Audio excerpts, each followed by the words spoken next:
হয়, আজি আমি কলিয়াবৰ জিলা সমিতি নেমচুৰ উদ্যোগত বিভিন্ন দল সংগঠনৰ উদ্যোগত আজি আমি ইয়াতে ৱাকআপ আইনৰ যি বিৰোধিতাৰে আমি প্ৰতিবাদী কাৰ্যসূচী গ্ৰহণ কৰিছোঁ।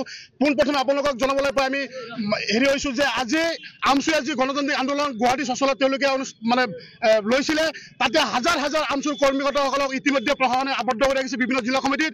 আমি নেমচুৱে আজি আপোনালোকৰ জৰিয়তে গৰিহণা জনাইছোঁ অসম চৰকাৰক যে প্ৰতিবাদী কণ্ঠ ৰোধ কৰিবৰ কাৰণে যি তেওঁলোকে প্ৰচেষ্টা অব্যাহত ৰাখিছে, আমি নেমচুৱে তাত তীব্ৰ গৰিহণা দিছোঁ আৰু আমি ধিক্কাৰ জনাইছোঁ। কাৰণ আমাৰ অসমত লগতে ভাৰতবৰ্ষৰ যি ৱাকআপ আইনৰ বিৰোধিতাৰে বিজেপি চৰকাৰে যি আমাৰ ওপৰত চাপি দিব বিচাৰিছে, আমি নেমচুৱে তাক কেতিয়াও সহ্য নকৰোঁ আৰু বিভিন্ন সময়ত আমি নেমচুৱে তাৰ প্ৰতি আমি আন্দোলন কৰি আহিছোঁ আৰু গণতান্ত্ৰিক হিচাপে আমি পিছলৈ আন্দোলন কৰিম। গতিকে আজি আপোনালোকৰ জৰিয়তে আমি ভাৰতবৰ্ষৰ বিজেপি চৰকাৰ অসম চৰকাৰ আমি ধিক্কাৰ জনাইছোঁ।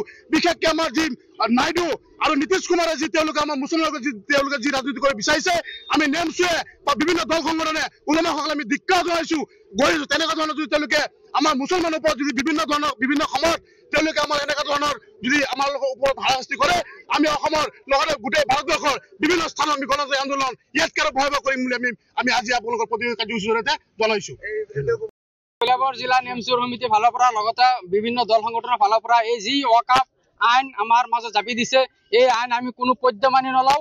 অন্যথা আমি যি প্ৰতিবাদ কাৰ্যসূচী চলাই আছো, যদি এই কাৰ্যসূচীৰ ওপৰত ডিপেণ্ড কৰি নামানে, আমি অন্যথা নেমচু বিভিন্ন দল সংগঠন জমিয়ত উলামা ফালৰ পৰা তীব্ৰ প্ৰতিবাদ সাব্যস্ত কৰিম বুলি আমি আজি আপোনালোকৰ আগত প্ৰকাশ কৰিছোঁ। बिल जो पास किया गया है लोकसभा में या राज्यसभा में, ये बिल्कुल मुस्लिम और इस्लाम के बरखिलाफ है। ये वक्फ का क्या माना है मुस्लिमों को ही मालूम है, मुसलमानों को मालूम है।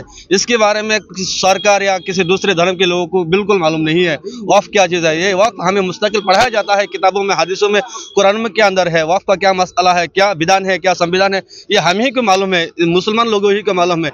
इस वक्फ के तरमीमी बिल जो पास किया गया है, ये वक्फ के बिल के तरमीमी बिल को हम बिल्कुल विरोध करते हैं।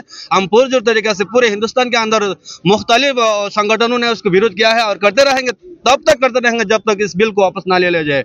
हम भारत सरकार को भारत सरकार के आपके द्वारा हम भारत सरकार को ये पैगाम देना चाहते हैं कि इस बिल को जल्द अज जल्द वापस ले ले, और न हम संवैधानिक तौर पर हम इसके जो एहतजाज है करते रहेंगे जब तक इस बिल को वापस ना ले लिया जाए।